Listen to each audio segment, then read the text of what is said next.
Police స్టేషన్‌కి ఏమైంది? So నేను నా భర్త విడిపోయినామని చెప్పేసి ఇక్కడ కంప్లైంట్ ఏ ఇవ్వడానికి పోలీస్ కోసం స్టేషన్? బహదూర్పుర పిఎస్ ఇది. హ్మ్. బహదూర్పుర పిఎస్‌లో నేను నా భర్త కొంచెం గొడవ పడి అతన్ని తీసుకొని వెళ్ళినారని చెప్పేసి ఇక్కడికొచ్చి కంప్లైంట్ ఇవ్వడం జరిగింది. అయితే వాళ్ళు కంప్లైంట్ తీసుకోకుండా జస్ట్ పిటిషన్ ఏసినారు. వాళ్ళ పేరెంట్స్‌కి పిలిపించి మాట్లాడతాం అది ఇది అని చేసినారని చెప్పేసి మొన్న లాస్ట్ వీక్ రోజు వాళ్ళ ఇంట్లో వాళ్ళని పిలిపించినారు సార్. హ్మ్. పిలిపిస్తే వాళ్ళు ఇక్కడనే సార్ వాళ్ళ ముంగల ఒప్పుకొని ఈ సండే రోజు తీసుకొనొస్తాము. లేదంటే అమ్మాయిని తీసుకెళ్ళి మా ఇంట్లో పెట్టుకుంటామని ఒప్పుకొని ఎళ్ళినారు. ఎళ్ళిన తర్వాత ఆఫ్టర్ 3 డేస్ వాళ్ళ సిస్టర్ మా హస్బెండ్ వాళ్ళ సిస్టర్ ఎవరైతే ఉన్నారో తను ఫేక్ నోటీస్ సంతోష్ అన్న E96 సంతోష్ అన్నకి పంపించింది. అన్న ఏం చేసినారంటే అందులో కాకపోతే ఏంటంటే మేము లాస్ట్ వీక్ వచ్చినప్పుడు Mounika madam SI Mounika madam అయితే లీవ్‌లో ఉన్నారు. ఆ రోజు ఆ మేడం లేకుండే. ఆ మేడం నేను మీడియా వాళ్ళందరూ బలవంతంగా సిగ్నేచర్స్ పెట్టించినారు. నా నుంచి వాళ్ళకి వాళ్ళ ఆస్తికి ముప్పు ఉందని చెప్పేసి ఫేక్ నోటీస్ పంపించింది మా హస్బెండ్ వాళ్ళ సిస్టర్. అది మాట్లాడడానికని నేను మేడంకి కాల్ చేస్తే మేడం రెస్పాన్స్ అవ్వలేదని చెప్పేసి సంతోష్ అన్న ఉండి నాకు పెట్టమ్మా నేను నంబర్ పెడతా నేను మాట్లాడతా అంటే మాట్లాడినారు. మాట్లాడినాక మేడమే రమ్మన్నారు. రమ్మన్నాక ఎప్పుడు ఈరోజు రమ్మన్నారా? ఈరోజు రమ్మన్నారు. రేపు రండి సంతోష్ గారు రేపు మాట్లాడదామంటే సరే అనేసి అన్న వచ్చినారు. మాట్లాడుతున్న ఆ సిచ్యువేషన్‌లో ఇంకొక అన్న ఎవరైతే ఇట్లా అంటే మాట్లాడుతున్నప్పుడు ఆ మేడం అన్నారు కదా! ఎవరైనా ఒక్కోళ్ళే ఉండండి అంటే, లేదు మేడం ఆ రోజు ఇద్దరం వచ్చాము. నేను, నాగేష్ అన్న ఇద్దరం వచ్చాము. ఇద్దరం కూడా ఉంటాము అనంటే, ఆ గ్యాప్‌లోనే ఇంకొక సివిల్ డ్రెస్‌లో ఉన్న సారు నాకు నేమ్ అయితే తెలీదు సార్ ఆ సార్‌ది. ఆ సార్ ఉండి అన్నారు కదా! ఏయ్ అనేసి అంటే కొంచెం ఇట్లా సీరియస్‌గా ఏయ్ ఆగు అనుకుంటా అనేసరికల్లా అన్నుండి ఏయ్ అని ఎందుకు మాట్లాడుతున్నారు? మేము కంప్లెయింట్ గురించి మాట్లాడడానికి వచ్చినాం కదా అనే గ్యాప్‌లో ఇంకా వాళ్ళు సీరియస్ అయిపోయినారు. హ్మ్. ఆ సీరియస్ అయిపోయినంక ఆ ఏ అనేసి అన్న కాలరు ఇంకొక సార్ ఎవరైతే ఉన్నారో వేరే సారు హ్మ్. కానిస్టేబుల్ కాలర్ ఇంకా ఇక్కడ బ్యాక్ సైడ్ పట్టుకొని ఇట్లా గుంజుకొస్తున్నారు ఎవరు బయటికి. జర్నలిస్టు రాకేష్. ఆ! రాకేషనే కదా? రాకేష్ అన్నకి ఇట్లా గుంజుకొని వస్తున్నారు. హ్మ్. మీరు ఎందుకు అట్లా గుంజుకొని వస్తున్నారు? మేము మాట్లాడడానికి వచ్చినాము. ఆయన ఏ అని అనడం తప్పు. కరెక్ట్ కాదు కదా అని మాట్లాడేసరికల్లా, మీరు గూడా ఇట్లా వీడియోస్ తీయొద్దు అది ఇది అని చెప్పేసి సార్ వాళ్ళు అట్లా సీరియస్ అయినారు కొంచెం. సీరియస్ అయ్యేసరికల్లా ఇక ఇదే సిచ్యువేషన్‌లో ఇప్పుడు సార్ ఎవరైతే ఇన్స్‌పెక్టర్ ఉన్నారో, ఆ సార్ గూడా వచ్చి ఇక్కడ జనర మీడియా వాళ్ళ పైన ఎట్లా పడితే అట్లా కొంచెం ఒర్రడం, ఇప్పుడు ఇప్పుడు వల్గర్‌గా ఇది ఇప్పుడు జేయడం. మీరు కూడా చూసిండ్రు కదా! నేను సీఐ చూషినా. గారు ఒక జర్నలిస్ట్‌ల పైన ఎట్లా మాట్లాడుతున్నాడో విన్నారు కదా! ఏమని మాట్లాడిండు అవును. ఇప్పుడు? అది ఇది అనుకుంటా ఇప్పుడు వాళ్ళని లాక్కెళ్ళిండు కదా! దౌర్జన్యంగా లాగెళ్ళడాలు, మిగతా లోపలికి వాళ్ళని కూడా తీసుకెళ్ళి లాక్కెళ్ళిండు కదా! అందరిని లాగెళ్తున్నాడు. మీడియా హ్మ్. వాళ్ళందరికీ తీసుకొని ఎళ్తున్నాడు లోపలికి సారు. హ్మ్. అదే సార్ అసలు యాక్చువల్‌గా మేడంనయితే సార్ వాళ్ళు ఏం తిట్టలేరు. ఎస్టీ అమ్మాయి ఇవన్నీ ఏం తిట్టలేదు. ఇంకా మేడం ఇందాక నన్ను లోపలికి పిలిపించి ఒక మాట ఏమన్నదంటే, "నీ కేస్ ఇక్కడ నడవకపోయినా మేము తీసుకున్నాము. ఏంటంటే నువ్వు ప్రెగ్నెంట్ ఉన్నావు అని చెప్పేసి మేము తీసుకున్నాము. ఇప్పుడొచ్చి ఇట్లా చేయడం కరెక్ట్ కాదు. నువ్వు గజ్వేల్‌కెళ్ళు ఎవడెవడో వేస్ట్ బాడుకోలతోని నేను పడాలంటే పడను" అని మేడం తిట్టినారు లోపల. తిట్టింది. హ్మ్. తిట్టింది. హ్మ్. తిట్టినంక అదేంది మేడం నేనేం ఇష్యూ చేసినా నా పైన ఎందుకు ఒర్రుతున్నారు? మీరు అంటే ఇక్కడ పట్టించుకోను అన్నందుకే నేను మీడియాకి అప్రోచ్ అయినాను. ఓకే. వాళ్ళు ఆ సార్ వాళ్ళు గాని నేను పిలిస్తేనే వచ్చిర్రు. హ్మ్. వచ్చినందుకు మొన్నొచ్చి మాట్లాడితే మా అత్తగారుండి తీసుకొనొస్తామని చెప్పేసి ఇక్కడ పేపర్ రాయించుకొని సిగ్నేచర్స్ పెట్టేసి ఎళ్ళినారు. పోలీస్ స్టేషన్‌లో. పోలీస్ స్టేషన్‌లో ఇంకొక సార్ ఇప్పుడు ఎళ్ళినారు గదా! ఆ సారు ఇంకొక మేడం ఉండే. యాక్చువల్‌గా మౌనిక మేడం ఎస్ఐ అనే మేడం ఆ రోజు లీవ్‌లో ఉన్నారు. హ్మ్. రాలేదు. మా అత్త వాళ్ళు ఏం చేసినారంటే, ఆ మేడం మేము మీడియా వాళ్ళందరూ ఆహ్, బలవంతంగా సిగ్నేచర్స్ పెట్టించుకున్నామని చెప్పేసి ఫేక్ నోటీస్ పంపించినారు ఇప్పుడు సంతోష్ ఇప్పుడు అన్నకి. అంటున్నారు కదా! మీ దగ్గర నుంచి ఏం ఆశించి వచ్చిండ్రు మీరు ఆ! అని చెప్పేసి ఇప్పుడు ఏమైనా జర్నలిస్ట్ మీ దగ్గర నుంచి ఏమన్నా ఆశించిండ్రా? ఏం లేదు. ఇప్పుడు అంటున్నారు కదా! సీఐ గారు నేనేమి అంటున్నారు ఇవ్వలే. కదా! ఆ! అవును అంటున్నారు. సీఐ హ్మ్. గారు ఏం ఆశించి వచ్చినారు అనేసి అని హ్మ్. అంటున్నారు. హ్మ్. నేనైతే అట్లాంటిది ఏం గూడా అవును. అంతే ఒక ఇవ్వలేదు. మానవత్వంతోనే కదా వీళ్ళందరూ వచ్చింది. అవును. హ్మ్. ఆ రోజు మీ అత్తతోని మాట్లాడేది సీఐ గారే కదా ఫోన్‌ల. నిన్ను తీసుకుపోమన్నది. అవును. సీఐ గారు. ఆ రోజు వాళ్ళు. ఏమన్నారు? సీఐ గారు ఏమన్నారు? అంటే నాతో మాట్లాడలేదు. సార్ వాళ్ళతోనే మాట్లాడినారు. అన్న వాళ్ళతోని. ఇక్కడ ఇంకొక సార్ మేడం వాళ్ళుండి మాట్లాడి తీసుకొని రావాలి మీతోనే ఉన్నాడు. మీరు హ్మ్. దాచిపెట్టుకొని ఇవన్నీ ఇది చేస్తున్నారని చెప్పేసి పేపర్ రాయించుకున్నారు వాళ్ళే. హ్మ్. రాయించుకున్నాక సరే అని ఒప్పుకున్నారు. ఒప్పుకున్నాక ఇప్పుడు మేడంకి కాల్ చేస్తే మేడం రెస్పాన్స్ అవ్వట్లే. ఆఫ్టర్ 3 డేస్ మా హస్బెండ్ వాళ్ళ సిస్టర్ ఉండి ఫేక్ నోటీస్ పంపించింది. E96 సంతోష్ అన్నకి. అది పంపించినాక అందులో ఆ రోజు మౌనిక మేడం, ఎస్ఐ మేడం లీవ్‌లోనే ఉన్నారు. తన నేమ్ గూడా రాషింది. సరే ఒకసారి స్టేషన్‌కెళ్ళి మనం మాట్లాడదాము. ఏమంటారో మాట్లాడి తర్వాత నెక్స్ట్ స్టెప్ తీసుకుందాం అనేసి వచ్చినామన్న ఇక్కడికి. ఓకే. దాని తర్వాత ఇక్కడ రాగానే అక్కడ సివిల్ డ్రెస్లో ఉన్న సార్ రాకేష్ అన్న పైకి అట్లా ఏ అనుకుంటా సీరియస్ అవ్వడం వంటివి జరిగింది ఇక్కడ. ఏం పేరు మీ పేరు? అర్చన. అర్చన. సో ఒకసారి తీసుకో. మనం ఇప్పుడు బౌద్ధపూర్వ పోలీస్ స్టేషన్లో ఉన్నాం. సో ఇక్కడ ఉన్నటువంటి సిఐ యొక్క అరాచకం మనకు పక్కన ఉన్నటువంటి బాక్స్లో కూడా కనబడతా ఉంటాయి. చాలా విజువల్స్ కూడా వచ్చినాయి. చాలామంది జర్నలిస్టులు ఇక్కడికి ఈ బాధితురాలు ఎవరైతే ఉన్నారో, మీ పేరు ఏమన్నారు? అర్చన ప్రెగ్నెంట్. ఆ ప్రెగ్నెంట్ అయినటువంటి అర్చన యొక్క భర్త నన్ను పట్టించుకోవట్లేదు సార్, ఈ ఏరియాలో ఉంటున్నాడు, మీ పోలీస్ స్టేషన్ పిఎస్లోనే ఉంటున్నాడు, నాకు ఖచ్చితంగా న్యాయం జరగాలని చెప్పేసి ప్రతి పోలీస్ స్టేషన్ తిరిగినా కానీ ఆమెకు ఎవరు కూడా సహకరించలేదు. మానవత్వ దృక్పథంతో E96 టీవీ సంతోష్ కావచ్చు, నాగేష్ కావచ్చు, అలాగే రాకేష్, ఇంకా మిగతా సంబంధించిన దాసరి సినన్న కావచ్చు, మిగతా సంబంధించిన వాళ్ళందరూ కూడా వైఆర్ టీవీ సంబంధించిన అందరూ కూడా సహకరించడం జరిగింది. అమ్మాయికి హెల్ప్ చేద్దాం అన్నటువంటి ఆలోచనతోటి పాపం ప్రెగ్నెన్సీతో ఉన్నది. సో ఇక్కడ ఈ పోలీస్ స్టేషన్ పరిధిలో ఉన్నాడు కాబట్టి దయచేసి కొంచెం హెల్ప్ చేయండి అని చెప్పేసి ఈ అమ్మాయి తరపున మాట్లాడడానికి రావడం జరిగింది. సో గతంలో పిటిషన్ ఇవ్వడం జరిగింది. ఈమె గజ్వేల్లో కూడా పోలీస్ స్టేషన్లో పిటిషన్ ఇవ్వడం జరిగింది, నా భర్త నన్ను పట్టించుకోవట్లేదు అంటూ. సో ఎట్టకేలకు ఇక్కడ పిటిషన్ ఇస్తే పిటిషన్ పట్టించుకోవట్లేదు. సో ఈమె ఫోన్ చేస్తే ఎస్ఐ అయినటువంటి మౌనిక రమ్మని చెప్పేసి అనేది. దాని తర్వాత ఆమె లీవ్లో ఉంది. దాని తర్వాత ఈమె వచ్చి ఎన్నిసార్లు అడిగినా కానీ కనీసం దాని మీద ఏది లేదు, అతి లేదు, గతి లేదు.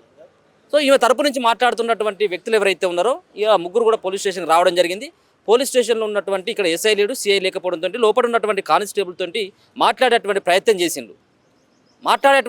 చేసి అక్కడ ఉన్నటువంటి వాళ్ళ జర్నలిస్టు మాట్లాడుతూ ఉంటే కానిస్టేబుల్ ఒకరేమో కాలర్ పట్టుకొని లాక్కెళ్ళడం, ఇంకోలేమో పాయింట్ పట్టుకొని గుంజుకెళ్ళడం, లోపల నానా రకాలైనటువంటి బూతులు జర్నలిస్టులను తిట్టేసిండు. సో ఇదేంటి సార్ అని చెప్పేసి అని సిఐ దగ్గర అడిగితే సిఐ ఇంకా రెచ్చిపోవడం జరిగింది. వాళ్ళ ముగ్గురుతో పాటు ఇంకా ఉన్నటువంటి 6-7 జర్నలిస్టుల పైన, మొత్తం 10 మంది జర్నలిస్టుల పైన లాక్కెళ్ళి ఆ సెల్లార్లో లోపల పడేసిండు. ఆ సెల్లో పడేసిండు కదా ముగ్గురిని మొత్తానికి ఒక 5-6 తీసుకుపోయాడు ఫస్ట్. దాని తర్వాత ఏమో ముగ్గురిని లోపల E96 సంతోష్, రాకేష్, అలాగే నాగేష్.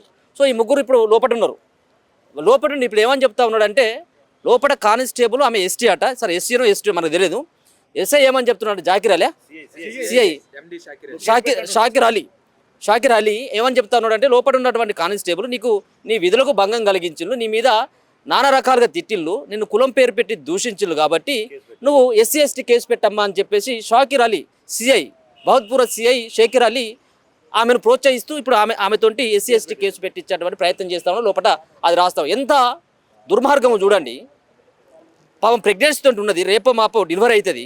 ఈ అమ్మాయి తరపున మాట్లాడడానికి ఒక జర్నలిస్టులు ముందడికి వస్తే ఇలా జర్నలిస్టుల మీదనే, ఈమె కూడా ఎస్సీ తల్లి, ఎస్సీ మహాదిగా మీరు, వాళ్ళేమో గౌడ, మీ యాదవ్స్, పెళ్లి చేసుకో, ఇలా భర్త యాదవ్, ఈమె కూడా ఒక ఎస్సీ తరపు నుంచి మాట్లాడడానికి భుజస్కంధాల మీద వేసుకొని ఎందుకు పట్టించుకోవట్లేదని చెప్పేసి ఒక అడుగు ముంగటేసి జర్నలిస్టు ప్రయత్నం చేస్తే ఉంటే మొత్తానికి ఈమెకు న్యాయం చేయకపోగా న్యాయం చేయాలని చెప్పేసి అడిగినటువంటి వాళ్ళ పైన SC/ST కేసు పెట్టడం ఎంత దుర్మార్గం చూడండి. మళ్ళీ ఈమె దగ్గర నుంచి ఎవరైనా జర్నలిస్టు పైసలు తీసుకున్నటువంటి స్థితిలో ఉంటారా పాపం? ఏమని చెప్తా ఉంటానంటే సిఐ, ఈమె దగ్గర నుంచి మీరు ఏం ఆశించవచ్చు? ఈ 10 మంది జర్నలిస్టు, మీ మాలాంటి వాళ్ళం, దాసరి సినంటే లాంటి వాళ్ళం, వైఆర్ టీవీ, ఇక్కడ ఉన్నటువంటి కాలేజ్ టీవీ కావచ్చు, ప్రజా వెలుగు కావచ్చు, ఇట్లా చెప్పుకుంటూ పోతే వీళ్ళందరూ ఏం ఆశించవచ్చు? వీళ్ళ దగ్గర నుంచి పైసలు ఆశించవచ్చు. మానవత్వ దృక్పథంతో వస్తే ఏం ఆశించు అని చెప్పేసి ఒక పక్కన విలేకరుల పైన దురుసుగా ప్రవర్తించినటువంటి షాకిర్ అలీ, మరి ఏం చెప్తాం? లోపల షటర్ క్లోజ్ లోపటే వీళ్ళందరూ లోపల నూకు అని చెప్పేసి ఒక వల్గర్ బిహేవ్ చేస్తూ ఉన్నాడు షాకిర్ అలీ. దయచేసి ఈ అమ్మాయికి న్యాయం జరగాల్సినటువంటి అవసరం ఉంది. ఒకవేళ మాట్లాడాలనుకున్నట్టయితే కూర్చోబెట్టి మాట్లాడవచ్చు కదా, జర్నలిస్టులతో మాట్లాడేటువంటి తీరుగా కూడా మాట్లాడవచ్చు కదా. ఏది లేకుండా వల్గర్గా బిహేవ్ చేసి ఇలా ఈ అమ్మాయిని ఇప్పుడు మళ్ళీ నడి రోడ్డు మీదకి తోసేసింది. జర్నలిస్టులతో ఈ విధంగా మాట్లాడితే, ఇట్లా ప్రవర్తిస్తే, జర్నలిస్టుల పైన ఇట్లా ప్రవర్తిస్తే సామాన్యుల పరిస్థితి ఏంటిదిగా? ఒక పోలీసులు అంటే కాకి యూనిఫామ్ చేసుకున్నటువంటి మీ పైన ప్రజలకు ఇప్పటివరకు కూడా ఒక మంచి ఒపీనియన్ లేదు. లోపలికి వచ్చిన తర్వాత నానా రకాలైనటువంటి బండబూతులు తిడతారన్నటువంటి పేరే ఉన్నది. మేము స్వయంగా కూడా చూసినాం కదా. మేము నిత్యం లేస్తే ప్రజల్లో ఉంటాము, మా తరపు మేమే లోపలికి వస్తే మమ్మల్ని ఇంత వల్గర్గా బిహేవ్ చేస్తున్నారంటే మీ కాడికి పిటిషన్ తీసుకొచ్చేటువంటి వ్యక్తుల దగ్గర మీరు ఏ రకంగా బిహేవ్ చేస్తారో మనం అర్థం చేసుకోవచ్చు. అట్రాసిటీ కేసు పెడతారట వీళ్ళందరి మీద. ఎందరి మీద పెడతారో చూద్దాం ఒకసారి. సిరన్న, మీరు కూడా సిరన్న కూడా ఉన్నాడు, దాసరి సిరన్న, కాలేజ్ టీవీ అన్న కూడా లోపలికి వస్తే అన్నను కూడా కాలర్ పట్టుకొని లాక్కొని వెళ్ళి లోపల బొక్కలు వేస్తాం మేము అని చెప్పేసి బెదిరించడానికి ప్రయత్నం చేస్తాం. ఏందన్నా ఇప్పుడు ఇందాక మనం చూసినాం సిఐ యొక్క బిహేవ్ ఎట్లా కనబడతా ఉన్నది ఆయన. అయితే ఇక్కడ విషయం ఏంటంటే ఇక్కడ కానిస్టేబుల్ మరి ఎస్ఐ మనకు తెలియదు మౌనిక. సో ఆమెకు ఆల్రెడీ ఆమె పేరు మీదనే ఈ అమ్మాయికి సంబంధించిన అమ్మాయి ట్రమ్మ ఈ అమ్మాయికి సంబంధించినటువంటి అత్తగారు ఎవరైతే ఉన్నారో నోటీస్ పంపించారు. అది ఫేక్ నోటీస్ ఏదో మనకు తెలియదు కానీ నోటీస్ పంపించారు. అయితే మా సంతోష్ అనే జర్నలిస్ట్ ఎవరైతే ఉన్నారో ఆయన అమ్మ మౌనికకు ఫోన్ చేస్తే అమ్మ మేడం మీకు కూడా వచ్చింది నోటీసు, ఏంది పరిస్థితి అని చెప్పి అడిగితే రమ్మని అంటే వీళ్ళు వచ్చిర్రు. ఆమె రమ్మనగా ఆమె రమ్మంటే ఈ అమ్మాయి సంతోష్ అండ్ రాకేష్ నాగేష్ అందరు కలిసి రావడం జరిగింది. అయితే విషయం ఏంటంటే ఈ అమ్మాయి కొత్తతో మాట్లాడతారట. అట్లెట్లుంటామా మేము కూడా ఉంటాము, ఆమె అమ్మాయికి ఏం తెలియదు పాపం అమ్మాయి కదా అని చెప్పి ఆమెకు తోడుగా వస్తే వాస్తవంగా ఈ అమ్మాయి ఒంటరిగా 9 నెలల కడుపుతున్నది. ఒకసారి చూడండి మీరు, 9 నెలల కడుపుతున్నది. ఇంకొక వారం 10 రోజులు అయితే ఆమెకు డెలివరీ అవుతుంది. ఈ సమయంలో వాళ్ళ భర్తను ఆ భర్త వాళ్ళ పేరెంట్స్ యాదవ సామాజిక వర్గం సంబంధించినటువంటి వాళ్ళు ఎవరైతే ఉన్నారో ఈమె మాదిగా అని చెప్పేసి వాళ్ళు నిరాకరిస్తున్నారు. సో ఈ క్రమంలో ఆ భర్తను అబ్స్కాండ్ చేసినట్టు తెలిస్తే ఈమె ఆల్రెడీ గజ్వేల్లో కేసు పెట్టింది. ఆ తర్వాత ఇక్కడ పోలీస్ స్టేషన్లోకి వచ్చి మాట్లాడితే ఈ పోలీస్ స్టేషన్లోనే సిఏ గారు ఫోన్లో మాట్లాడారు. ఆమెతోటి మాట్లాడి ఇక్కడ కానిస్టేబుల్తో రాయించారు. ఏం రాయించారు? వారం రోజుల్లోగా ఈ అమ్మాయిని 10 రోజుల్లోగా ఈ అమ్మాయిని మేము తీసుకుపోతాం, లేదంటే ఆ భర్తను అప్పగిస్తాం, లేదంటే మేము ఆ భర్త లేకపోతే మేము తీసుకుపోయి మేమే డెలివరీ చేపిస్తామని చెప్పేసి అన్నారు. ఈ రోజుకు 10 రోజులు దాటినప్పుడు ఆ విషయం అడగడానికి పిఎస్కి వస్తే మేము రాయించలేదు, మేము రాయిస్తాం కానీ అదేదో మానవత్వ దృక్పథం రాయిస్తాం. ఎందుకు మానవత్వ దృక్పథం రాయించాలి? మీరు యాజ్ పర్ లా ప్రకారం పోవాలి. మీరు ఇక్కడికి వస్తే న్యాయం జరుగుతుందని చెప్పి ప్రజలు ఇక్కడికి వస్తారు. వచ్చినప్పుడు సిఐ గారు నేనే పోయి అడిగినా, నా మీద దౌర్జన్యం చేసిండు చాలా దుర్మార్గంగా. ఆ కానిస్టేబుల్ తోటి నన్నే గల్లో పెట్టి ఇష్టం చేసిండు. ఒక విజువల్ కూడా చూడండి ఇక్కడ ఎంత దుర్మార్గంగా, తీసుకురా అని చెప్పేసి ఏదో బీపీ వచ్చినట్టు మాట్లాడుతున్నాడు సిఐ. ఎంత దుర్మార్గంగా మాట్లాడుతున్నారు. ఇప్పుడు మళ్ళా విషయం ఏంది? ఆ మౌనిక అనేటువంటి కానిస్టేబుల్ పోలీస్ ఆఫీసర్ ఎవరుతున్నారో అమ్మాయి ఎస్టీ అమ్మాయి అంట. ఇప్పుడు మేము ఆమె మీద ఎస్టీ అని చెప్పేసి ఏదో అన్నమని చెప్పేసి రాకేష్ మీద, నగేష్ మీద, అదేవిధంగా ఇటు సంతోష్ మీద, ముగ్గురు మీద ఎస్సీ అట్రాసిటీ కేసు బుక్ చేయమని చెప్పేసి పోలీసులకు ఆదేశాలు జారీ చేసిండు సిఐ. మేము ఏమంటున్నాం? మేము ముందే అడిగినాం సీసీ కెమెరాలు తీయండి, ఎవరు ఏం మాట్లాడో తెలుస్తాయి అని చెప్పేసి సిఐ గారిని అడిగితే సిఐ గారు అన్నారు తీస్తామని చెప్పేసి అన్నారు. మరి ఇప్పుడేమో మొత్తం ఎస్సీ అట్రాసిటీ కేసు పెడతామని చెప్పేసి సిఐ అంటా ఉన్నాడు. ఇది ఎంతవరకు సమంజసం? అంటే పోలీస్ డిపార్ట్మెంట్ అయితే ఇష్టం వచ్చినట్టు జర్నలిస్టుల మీద, ఈ అమ్మాయి 9 నెలల కడుపుతో ఉన్నది, కనీసం మానవత్వం ఉండాలి కదా. ఆ భర్త ఎక్కడ ఉన్నాడో తెలుసుకోవాలి కదా. ఆమెకి ఒంటరిగా తిరుగుతుంది అమ్మాయి, ఒంటరిగా వస్తుంది. రేపు ఏమన్నా అయితే ఏంది పరిస్థితి? ఎవరు బాధ్యులు? సిఐ బాధ్యత వహిస్తారా? ఈ బహదూర్పుర పిఎస్ బాధ్యత వహిస్తుందా? ఎవరు బాధ్యత వహిస్తారు? 100% ఇందులో సిఐ గారి నిర్లక్ష్యం చాలా స్పష్టంగా కనబడుతుంది. వారు కనీసం మా వర్షన్ వినకుండా, కనీసం మేము ఏం చెప్తున్నాము అనేది చెప్పి వినకుండా ఇష్టం వచ్చినట్టు గల్లాలు పట్టేసి, మేము జర్నలిస్ట్లో అని చెప్పినప్పుడు కూడా గల్లాలు పట్టేసి ఇష్టం వచ్చినట్టు చేస్తున్నారు. ఆ సీసీ ఫుటేజ్ తీసుకోండి. ఇంకా విషయం ఏంది? ఈ అమ్మాయి అంటే మాకు డబ్బులు ఇచ్చింది చెప్పి అంటారు. మేము ఎక్కడ అన్యాయం జరిగితే అక్కడ నిలబడతాం, ఎక్కడ ప్రజా సంస్థలు అక్కడ నిలబడతాం. ఈ అమ్మాయి పాపం ఒంటరిగా ఉన్నది, ఆ ఒంటరిగా కడుపుతో అని చెప్పేసి మానవత్వంతో మేము వస్తే మేము డబ్బులు తీసుకున్న అమ్మాయి దగ్గర చెప్పేసి ఆరోపణలు చేస్తున్నాడు సిఐ. మేము ఇప్పుడు స్పష్టంగా అడుగుతున్నాం సిఐని, మీరు ఆరోపణ చేసి కదా, మేము కూడా ఒక ఆరోపణ మేము చేస్తున్నాం. ఆ యొక్క యాదవ్ సమాజం సంబంధించిన కుటుంబం సంబంధించి మీరు ఎంత తీసుకున్నారు? వాళ్ళకి ఎందుకు అంత వత్తాసు పడుతున్నారు? మరి మీరు మొదటనే పిటిషన్ తీసుకుపోతే అయిపోతుంది కదా. మేము తీసుకోము, మా పరిధికి రాదు అని చెప్పేసి అయిపోతుంది కదా. పిటిషన్ మీరు తీసుకుంటారు, తర్వాత ఈ అమ్మాయితోటి రాయించి పేరెంట్స్ ఈ అమ్మాయిని కూర్చుని రాయిస్తారు. ఎందుకు రాయించాలి? మీరు రాయించదు కదా. అంటే సిఐ గారు చాలా స్పష్టంగా మరి దీన్ని ఇష్యూని మరి ఈ మాదిగా అమ్మాయి అని చెప్పేసా, లేకపోతే ఈ ప్రెగ్నెంట్ అని చెప్పేసా నిర్లక్ష్యంగా ఈ అమ్మాయి పట్ల నిర్లక్ష్యం వివరిస్తున్నారు. ఇది కంప్లీట్గా 9 నెలల కడుపుతో ఉన్నది. దయచేసి ఇది చాలా స్పష్టంగా, ఇది ఖచ్చితంగా మేము ఊరుకునే ప్రసక్తి లేదు. సిఐ గారి దౌర్జన్యం కావచ్చు, ఇక్కడ జరుగుతున్నటువంటి ఎస్సీ అట్రాసిటీ కేసు పెట్టిస్తాం జర్నలిస్టుల మీద అని చెప్పి భయపెట్టే విషయం కావచ్చు, లేకపోతే గల్లాబట్టి గుంజే విషయాలు కావచ్చు, ఇవన్నీ మేము కల్లారా చూసినాక దీన్ని ఖచ్చితంగా సీరియస్గా తీసుకుంటాం. ఇది సిఐ గారు మా వాళ్ళని నిర్బంధించారు, ఆల్రెడీ లాకప్లో పెట్టిరు, టార్చర్ కూడా పెడతారని చెప్పేసి మాకు సమాచారం వచ్చింది. సో ఎంతవరకు పోతారో మేము కూడా చూస్తాం. మీరు ఎంత టార్చర్ పెడతారో పెట్టండి, దానికి సంబంధించి న్యాయస్థానాలు కూడా మీ బండారం మొత్తం కూడా ఖచ్చితంగా ప్రజల ముందు తెలియబెట్టే ప్రయత్నిస్తాం. కోర్టుల్లో కూడా మీ సంగతి ఏదో చూస్తామని చెప్పేసి కూడా చాలా స్పష్టంగా చెప్తున్నాం. సో ఇది మొత్తానికి ఆ సిఐ చేసేటువంటి దౌర్జన్యం కావచ్చు, ఇబ్బందులు కావచ్చు, పర్లేదా రావే దా చూస్తూ ఉన్నారు మీరు మొదటి నుంచి కూడా ఇక్కడే చూస్తూ ఉన్నారు. ఒక సిఐ దౌర్జన్యం గిట్లా చేస్తూ ఉన్నాడు. ఒక 9 నెలల ప్రెగ్నెంట్ ఉన్నటువంటి ఆమెకు అండగా ఉండాలని చెప్పేసి ఒక జర్నలిస్ట్ ప్రయత్నం చేస్తూ ఉంటే జర్నలిస్టుల మీదకే ఎస్సీ కేసు పెట్టేటువంటి ప్రయత్నం చేస్తూ ఉన్నారు. మీరు ఒక ఎంఆర్పిఎస్ నాయకుడికి ఏం చెప్తారు? నేను బహదూర్పుర నియోజకవర్గం కాన్స్టెన్సీ ఇన్ఛార్జ్ను. నా పేరు యాదాసి నరసింహరావు మాదిగా. ఆల్రెడీ ఇది చాలా దౌర్జన్యమైన విషయం. ఒక సిఐ మరి జర్నలిస్టు మీద కేసు పెట్టడం అనేది, ఒక మాదిగ మహిళకు అన్యాయం జరుగుతుంటే న్యాయం గురించి పోరాడుతుంటే మరి జర్నలిస్టుల మీద కేసులు బనాయించి ఎస్సీ అట్రాసిటీ కేసు బనాయించడం చాలా అన్యాయం. మరి దీన్ని తీవ్రంగా ఖండిస్తున్నాం. ఇప్పుడు మా వాళ్ళు కూడా వస్తున్నారు, జిల్లా కమిటీ కూడా వస్తుంది. మరి ఏందో మరి తాడో పేడో తెలుసుకున్నాం. ఒకవేళ సిఐ ఇట్లా దీనికి ఒప్పుకోకుంటే మరి ఈయన్నే ధర్నా చేస్తాం. మరి వాళ్ళే బాధ్యత వహించవలసి వస్తుంది. దీని తప్పకుండా తీవ్ర పరిణామాలు ఉంటాయి ఈ సిఐ గారికి.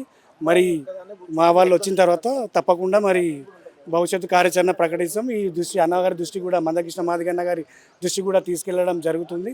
ఇది తప్పకుండా మరి ఈ అమ్మాయికి న్యాయం జరిగే వరకు మరి మేము పోరాడతామని చెప్పి తెలియజేస్తాం. ఇప్పుడు మనం కూడా జర్నలిస్టులను కూడా ఒకటే అంశం చెప్తా ఉన్నాం. ఒకవేళ ఆమెను లోపల ఉన్నటువంటి మౌనిక అనేటువంటి కానిస్టేబుల్ని ఒకవేళ కనుక ఎస్టీ కులం పేరుతుంటే కనుక దూషించినట్టయితే సీసీ కెమెరాలు అయితే ఉన్నాయి కదా, సీసీ కెమెరాలు బయట పెట్టండి సార్, వాళ్ళు వల్గర్గా బిహేవ్ చేసిన వీళ్ళు వల్గర్గా బిహేవ్ చేసిన చెప్పమని చెప్తే సిఐ గారు దాన్ని కూడా నిరాకరిస్తూ ఉన్నారు. అది తప్పకుండా మరి ఒక వర్గానికి పత్తాసు వలకటం అనేది మనకు స్పష్టంగా అర్థమవుతుంది. మరి అది బీసీ సామాజిక, యాదవ్ సామాజిక వర్గానికి మరి పత్తాసు వలుకుతుండు మరి సిఏ గారు అని చెప్పి స్పష్టంగా అర్థమవుతుంది. మరి వాస్తవాలు తెలియాలంటే మరి సీసీ కెమెరా, సీసీ ఫుటేజ్ మరి చూస్తే అది వాస్తవాలు తెలుస్తాయి. మరి ఆయన ఎందుకు చేస్తుండో మరి ఏందనేది మరి తప్పకుండా దీని మీద కార్యాచరణ ఉద్యమం ఉంటుంది. మరి గౌరవ మందకృష్ణ మాదిగన్న గారి ఆదేశాల మేరకు మరి మేము కూడా భవిష్యత్తు కార్యాచరణ ప్రకటించాం. సో ఇది ఇక్కడ ఉన్నటువంటి ఎంఆర్పిఎస్ నాయకులు మాట్లాడుతున్నటువంటిది. ఖచ్చితంగా డీజీపీ గారికి కూడా మేము ఖచ్చితంగా కంప్లైంట్ చేస్తాం, సిఐ పైన 100% కంప్లైంట్ చేస్తాం. ఎందుకంటే ఫ్రెండ్లీ పోలీసింగ్ రాష్ట్రంలో నడుస్తుందని చెప్పేసి అంటే ఈ దౌర్జన్యమైనటువంటి పోలీసు ఇది రౌడీ పోలీసు వ్యవహారమే నడుస్తూ ఉన్నది. ఫ్రెండ్లీ పోలీసింగ్ ఇక్కడ నడుస్తూ ఉన్నది. లోపలిపోయి గల్లలు పట్టుకొని, కాలర్లు పట్టుకొని, ప్యాంట్లు పట్టుకొని లాక్కపోవడం ఒక జర్నలిస్ట్ అయితే లాక్కపోతే మేము ఏం తప్పు చేసినామని చెప్పేసి లోపలికి వచ్చి ఎందుకు సార్ ఈ బాధితురాలకి న్యాయం చేయండి అని చెప్పేసి అంటే గల్లలు పట్టుకొని లాక్కెళ్తావా? సో చూద్దాం. దాని తర్వాత డీజీపీ కంప్లైంట్ చేస్తాం, ఇక్కడ ఉన్నటువంటి సిపికి కంప్లైంట్ చేస్తాం. ఏ విధంగా ఈ ఉద్యమాన్ని ముంగడు తీసుకెళ్తామో, ఈ సిఐ గారి మీద ఏ విధమైనటువంటి కంప్లైంట్ చేస్తామో జర్నలిస్టు సంఘాలు, జర్నలిస్టులకు సంబంధించినటువంటి వ్యక్తులుగా మేము చెప్తా ఉన్నాం. ఖచ్చితంగా సిఐ పైన చర్యలు తీసుకునేంత వరకు కూడా ఖచ్చితంగా మా పోరాటం అయితే ఆగదు.